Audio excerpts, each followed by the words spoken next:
book nerds. Welcome to the Booknerds Podcast. And we are ecstatic to have an awesome author and, with us on the podcast.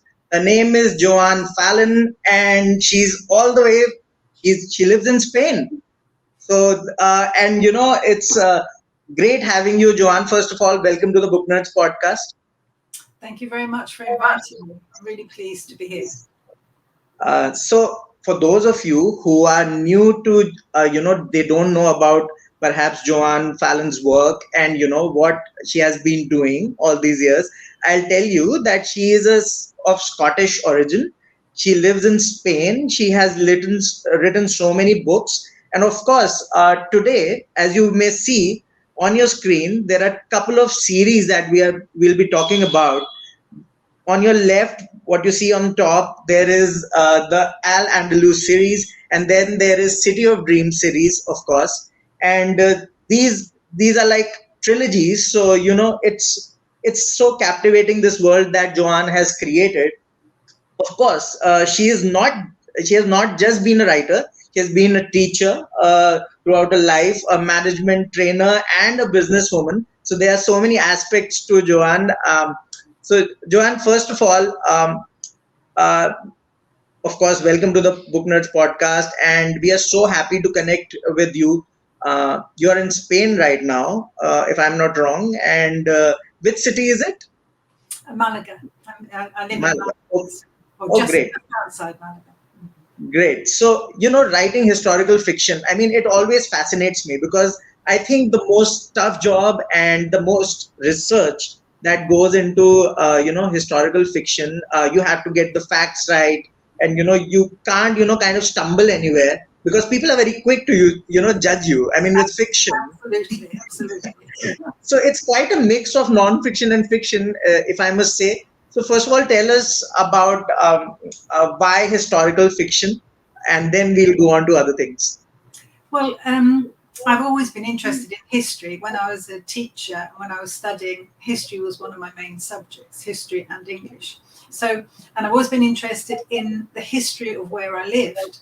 So when I moved to Spain, I became quite interested in Spanish history, and particularly Moorish history. So that's how it started. Yeah, great. So let's, because the trilogies are new to everyone, let's show them the books once, what they are going to experience if they pick it up in the future or right after this podcast. Let's show them the Shining City and the trilogy first, and you have the paperbacks. I have it on Kindle because Yes. Oh well, I'll be closer. That's a bit lighter, I think, than this one. Get it the right way around. There we go. The Shining City. That's book one. You can see the little sticker on it. It's because it won an award. So, Right. Then book two is The Eye of the Falcon, and that sort of carries on. The thing about this trilogy is that it's a single family, and we go through the ages. So it's a bit of a saga, really, across both trilogies with the same family. And there's the third one, The Ring of Flames. I'll explain in a minute why that was such an important book and why I thought it was the end of my writing. But so, what would you like me to tell people about the background to this? Of course. I actually wanted to kind of ask you about the series, the Al-Andalus series, and we are talking here about 10th century Spain, and a lot of us, I mean, in India, we are aware about all sorts of history of Middle East, and we read about American history as well. Of course, Indian history is there, but very little is known in these parts about the Spanish history, the golden age of Moorish life, and so tell us a little bit about that so that we can kind of set a foundation to where the readers can also understand what we're talking about. Well, to be honest, it's such a fascinating period. It was such a wonderful period. It was rightly called the Golden Age of Spain because it was way ahead in the 10th century. It was way ahead of the rest of Europe. They had more universities. They had more culture, better education. Right. But because Moorish Spain was came to an end after 800 years, and the Christians took over the whole of Spain, they obliterated it all, and that's why there's so little written historical evidence in Spain, and so little is known about it. So that was one fascination, to find out really what it was about. Would you like me to tell you what really sparked off writing? Of course. Why not? Because it's quite a. I mean, your origins are from Scotland, and ending up in Spain, writing about Spain and the kind of history, the kind of time, which was not like, it was not too long, right? It was not too many years. This entire, The Moors were in Spain from 780, I think, until 1492, when the last of them was thrown out. So they were there a long time. Right. But more, the golden age was sadly not that many years. Right. But anyway, this was not long after we'd moved to Spain. I saw that there were I picked up a leaflet that was advertising an exhibition of Moorish art, which had been sent from Damascus. And I thought, well, that sounds interesting. Let's go and have a look at it. So on a blistering hot day, we went to Córdoba to see this exhibition. And it was fascinating. But what was more fascinating was the situation it was in. It was in the ruins of an old city called Madinat al Zahra. Yeah. And I got so interested in that, I started reading about it and finding out what I could about it. And this was a city that was the most wonderful, sumptuous place in the whole of the Western world. And it lasted no more than 75 years, and then it was ruins. And so I thought, well, there's got to be a story there. I need to sort of look into it. So, but at that time, I'm talking about the year 2002, I knew nothing at all about Moorish history. And so in order to write this book, for example, Shining City, I spent the first 6 months just reading and making notes and Googling and visiting places until I had enough to get started. But then, as you probably realise, when you're writing historical fiction, that's not the end of it. You're always on the point of writing something and then stopping and thinking, well, did they actually have that then? Did they have bananas, for example, if you're going to give somebody a banana? And so you're constantly checking and checking. So it's a circular thing. It's quite a hard job, I must say, because while reading it also, I felt like, I also have to do the research, right? I mean, that is always so good about reading a book which is so detailed. I ended up Googling a lot, that's the I had to. It is so fascinating. And I just wanted to quote from a part, because you have mentioned Madinat al Zahra, and I don't know if I'm pronouncing it right, but I'm trying to. But I think so. So you, in a part of the book, the first book, of course, The Shining City, you say that it means shining, glistening, brilliant. Possibly his concubine glittered and shone with all the jewels and beautiful silks he showered upon her. But then so did the city. It was indeed the shining city. When visitors entered through the grand portico, passing beneath its enormous red and white arches, when they climbed the ramped streets that were paved with blocks of dark mountain stone, passing the lines of uniformed guards in their scarlet jackets and the richly robed civil servants that flanked their way. When they reached the royal residence and saw the golden inlay on the ceilings, the marble pillars, the richly woven rugs scattered across the floors, and the brilliant silk tapestries. When they saw the moving tank of mercury in the grand reception pavilion that caught the sunlight, and dazzled all who beheld it. Then they indeed knew that they were in the shining city. And in this one paragraph, I could experience so much of that world. There was Yeah. architecture, and there was, you're talking about textiles, about the artisans of that time. So tell us more about this, how you kind of described this part. Well, of course, I'm very fortunate. I don't think I could have written that if I'd been living in Scotland. Okay. But I'm very fortunate that here I can go to places like Seville and Granada and Malaga, and I can see the remnants of the architecture. And in some places, it's very well preserved. So it's a question of, and also there's a museum at Madinat al Zahra, but there wasn't a tremendous amount of stuff there. So it was a question of being eclectic and taking things from different places and books and building it together. And that's what you have to do when you're writing about a period that is so far in the past and has so little written history. You have to sort of find your sources and bring them together, for example. Awesome. And I was going to say, for example, there's quite a description in the book about the harem of the Caliph.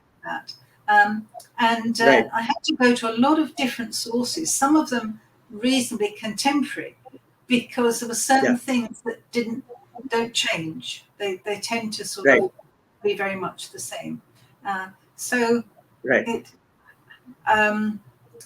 of course you have to bear in mind that it is a novel and not a history book. So it's a bit of artistic license. But I don't think it would have been very far from the truth. I think that's what it would have been like, because people, the people did write about it. Visitors who came to Al-Andalus, who came to Córdoba, Madinat al Zahra, to the libraries, to the universities.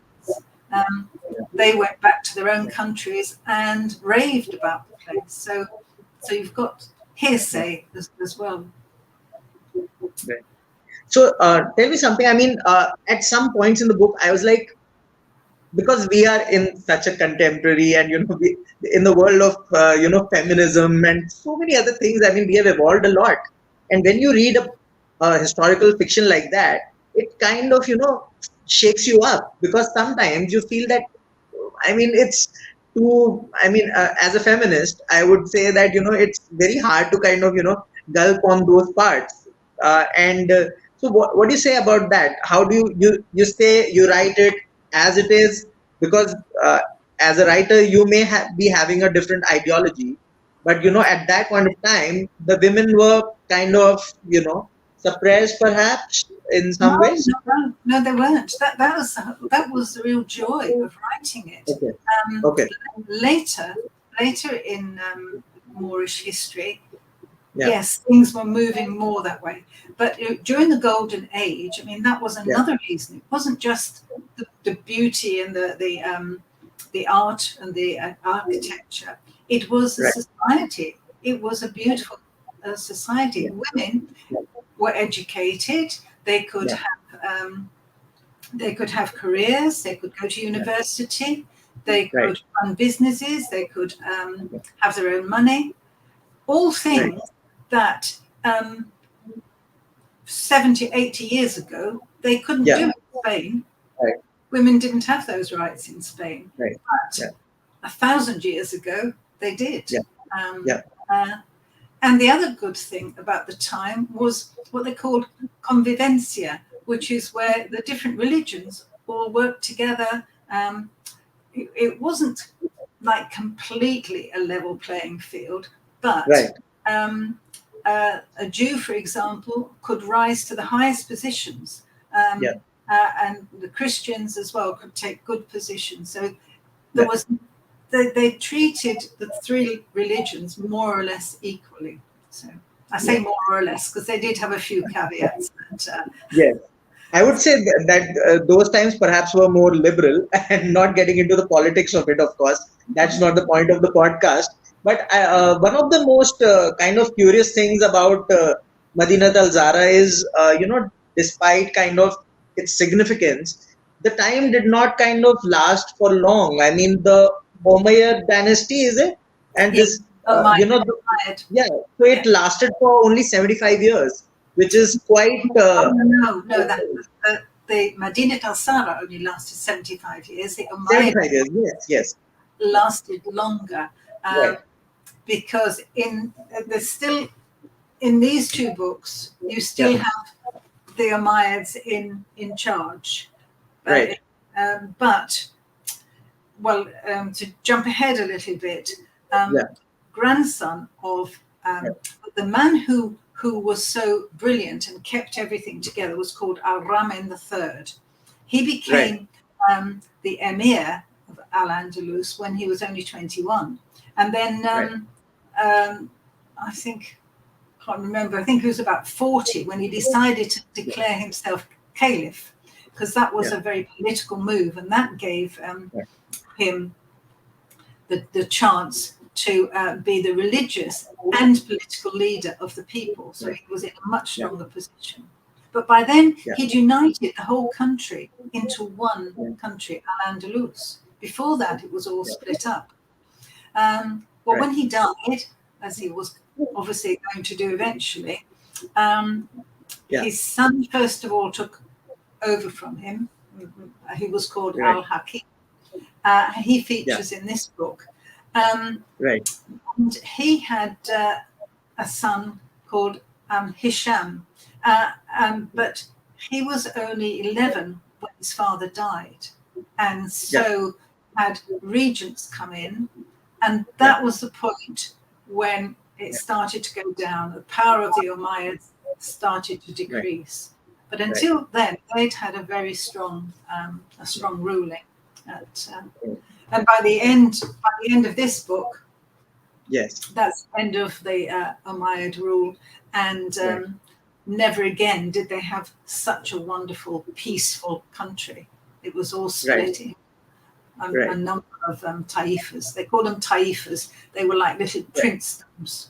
Yeah. right. So, Like the princely kingdoms, is it? The yeah, Taif, okay, yeah, yeah, like little princely kingdoms, right, all fighting against each other, and yes, with some of the bigger ones trying to take over the little ones. So, right, right. The good old times. But it's like let's talk about the City of Dream series, because that is kind of a progression from the Shining City. Oh, sorry, the Al Andalus series.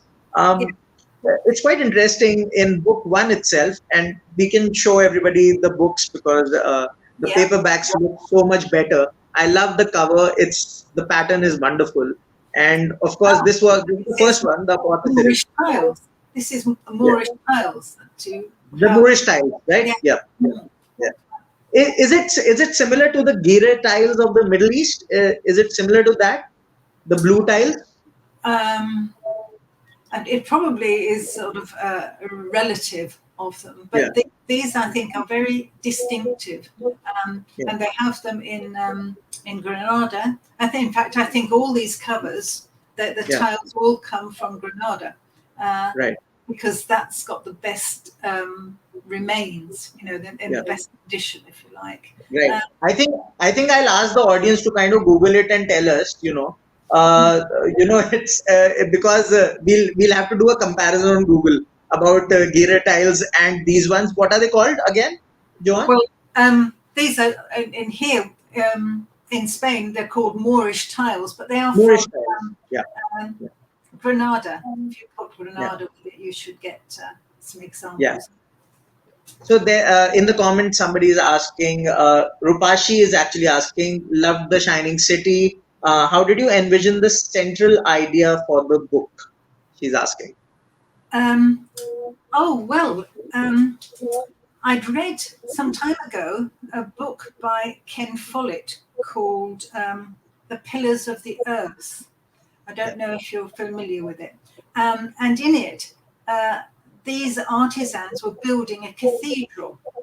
Yeah. And so when I visited Madinat al Zahra and realized that this Al Rahman III had built this city especially for him, because this was the thing. If you were the Caliph, the tradition was you always built your own city. So Córdoba was no good anymore. He had to have his own city, which was just 5 miles outside of Córdoba.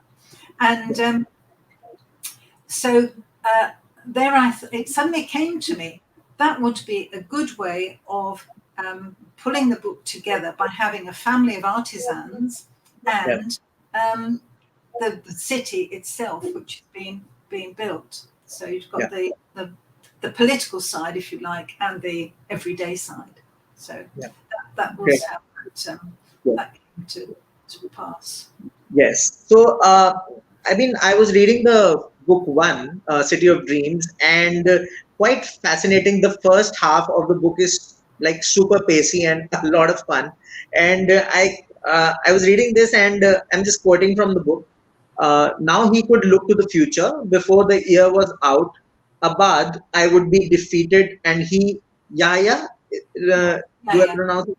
Yahya, I would rule Isbilia, the Taifa of Malacca, would be the greatest in Al-Andalus, and he would be its Khalifa.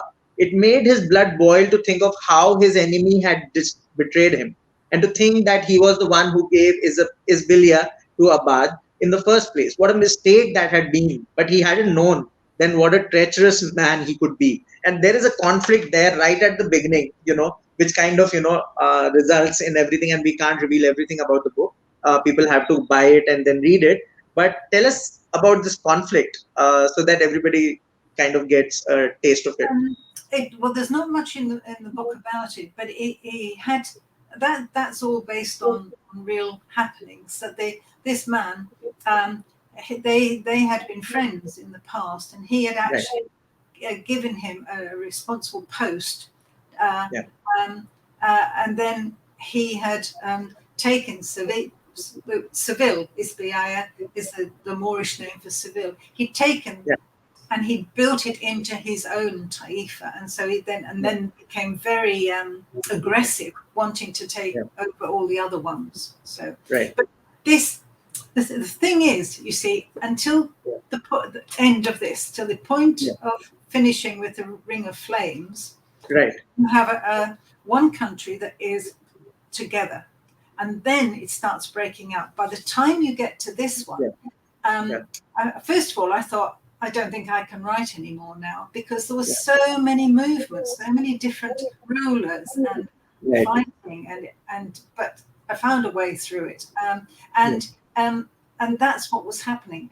Everybody was out for someone else. The rulers lasted, well, if they were lucky, 2 years, 3 years. That didn't last that long, because they would be murdered. You had, for example, in the last... Even in book one, I'm sorry to cut you off there.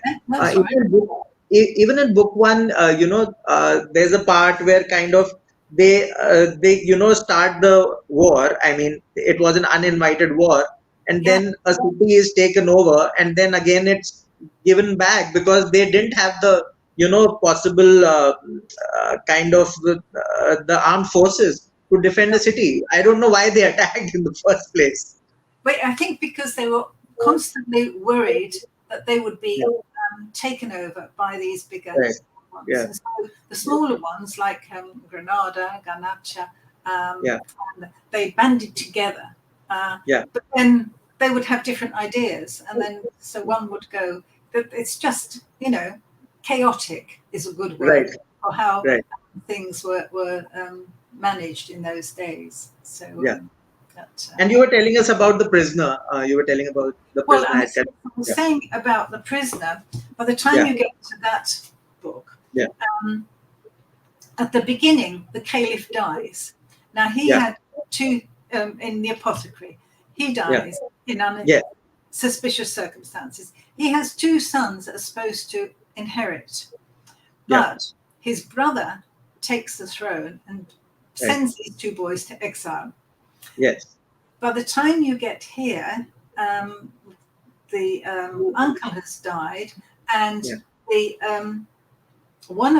older brother has managed to become Caliph. Yeah. But then he puts his brother in jail. Yeah. So he's got no threat from his own brother. Yeah. And so while he's in jail, there's all these other things that go on. First of all, he worries about his brother-in-law, so he murders his brother-in-law. Then his wife murders him. Okay. And this is true. I'm inventing this. This is true. She murders him, and then runs off to live with her brother. Then, so you would think that the brother that's in jail would be let out, and he would become the caliph. No. A slave takes over the throne, grabs the throne, declares himself caliph. And so it's then up to, well, I won't tell you the end because it will spoil it, but you can see how it goes. You know, there's so many murders and plots, and if somebody is deemed to be a threat, they don't actually even have to do anything. They're deemed to be a threat, they get rid of them. So my mind goes to so many parts of the Game of Thrones series. Just listening to this, there were too many murders in there also, and quite a parallel. I would say that since in India we have studied a lot of Mughal history, and India was ruled by the Mughals for a long time. It's quite similar to that, but not so similar because there was no stability at all. Because with the Mughals, they had some sort of stability with Babur and subsequent kings. They were not so insecure, and they had kind of the more power, so they could perhaps be more stable. But in this case, with these books, it's there's too much unstable, instability. That's the thing. But I don't know very much about Mughal history. Well, next to nothing. But I imagine that although they were princedoms, they had them for years. So it went from father to son. Is that right?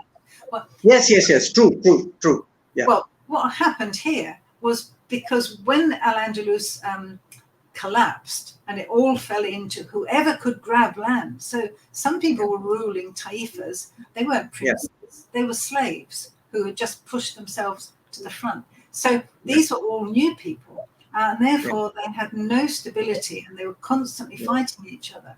So that's why I read the history of it, and I thought, oh, no, I can't write a story around that. But it's amazing what you can do when you put your mind to it. Yes. So Aditya is asking, which authors are you inspired by when writing historical fiction? Do you have inspiration from authors? Is it like that? And I mean, I've read all my life so many books, and I'm not a great reader of historical fiction, but I do like Hilary Mantel. I think her series that she won the Booker Prize for did inspire me, because she described the Tudor court so wonderfully that you felt you were there. And so I thought that's my aim, to sort of make people feel that they are there, they can see things. So yes, if anyone was my inspiration, she was. Right. Let's talk about the literary landscape. Of course, we have talked about the books, and I would encourage everyone to kind of, pick it up online. The Kindle versions are available in India, and elsewhere, I think so. The paperbacks are available in what countries, Joanne?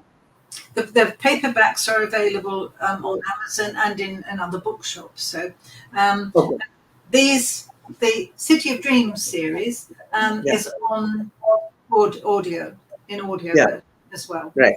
Great. And next year the other series will be out as well. So awesome. So I want to, you were saying? Mm-hmm. Sorry. And I wanted to ask you about the literary landscape in Spain, because very little is known to us here, because we are mostly, we only talk about UK and US mostly, and that's what our kind of, we only hear about those books. Tell us more about the Spain literary landscape. Well, the Spanish are very, very keen on books and literature, and they have some fantastic writers. The trouble is, I am not very good at remembering names. No worries.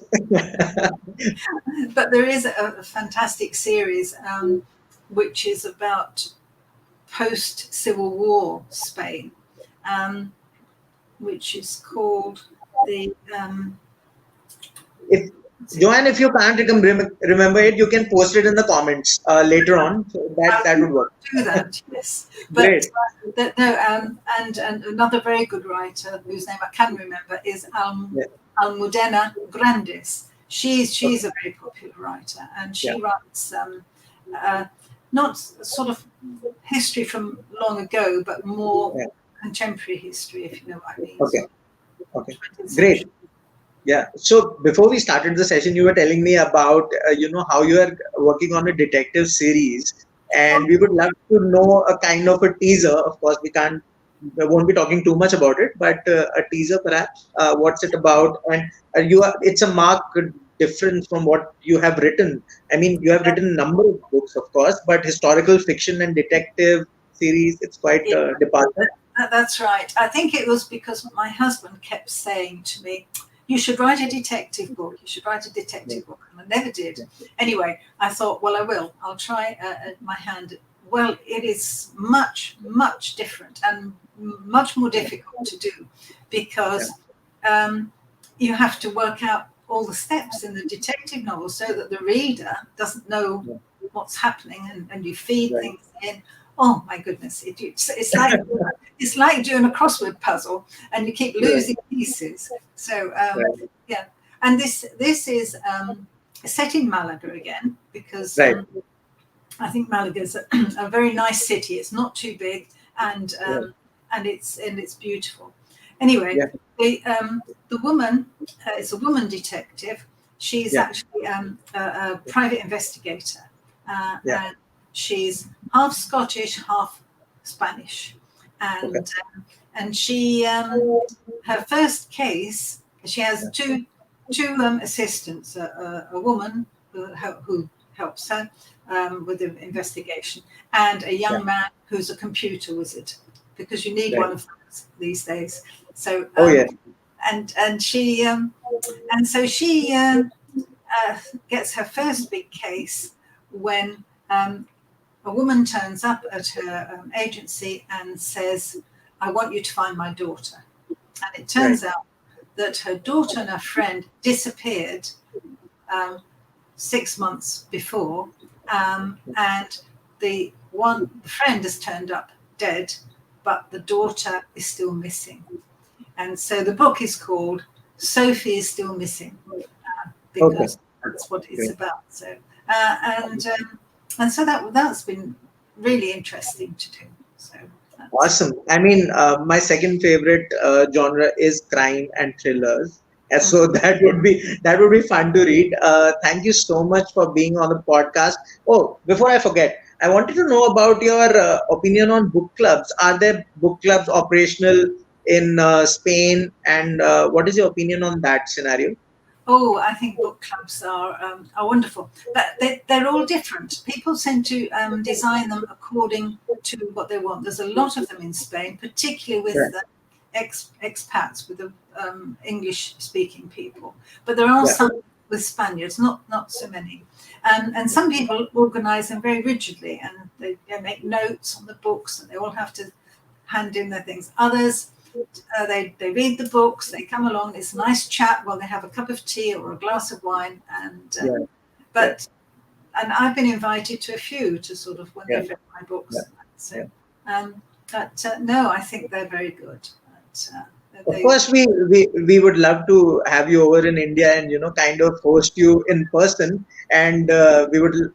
I mean, that would be wonderful. And yes, and I love those book clubs where people make notes. I mean, that's so fascinating. Everybody's kind of, and of course for a writer as well. I mean, it's quite gratifying, I suppose. That's right. Well, you never know if an Indian filmmaker decides he likes my books, then I might end up coming, and I'll definitely come to visit you. Yes. So all the filmmakers and kind of the agencies, you have to read these books, and I am vouching for it that it will make a series which would be, it will be wonderful. Yeah. So awesome. Thank you so much, Joanne. And these books, and I would love if you could show the paperbacks once again at the end. And I'm making you exercise a lot today because I don't have the paperbacks here in India, but everybody can get Kindle copies in India. So go over to Amazon and get those. Yeah. So these are the books. The Al-Andalus series, The Shining City, The Eye of the Falcon, there, and of course there's The Ring of Flames, book 3, and then we come to the City of Dreams series. It's the Apothecary, and this is the Pirate and the Prisoner. So you can get all these books on Kindle, and Joanne is, of course, working on another detective series. So you can go over to Amazon and get those books, and also leave a review there. And tell Joanne online. She is available online on Facebook and Instagram. You can tell her what you feel about her books. And we are looking forward to so much more from you, Joanne. It's an exciting time. I love what you have done with these, especially the book 1. I mean, quite a tome, I must say. And thank you so much for being on the Booknerds podcast. Thank you very much indeed for inviting me. It's been a pleasure. Thank you. Yeah, thank you.